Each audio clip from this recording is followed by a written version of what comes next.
大家好，又係我 Athena 啊！我哋今日嘅主題係最自戀星座 Top 3。第一名獅子座，第二名天秤座，第三名雙子座。第一名獅子座，自戀指數98分。獅子活得耀眼，總係將自己放喺聚光燈底下。佢哋唔單止自信，仲成日讚自己嘅表現，好樂意分享成就同掌聲。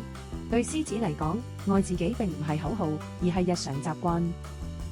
第二名天秤座，自戀指數95分。天秤崇尚美與風格，對鏡頭同角度特別敏感。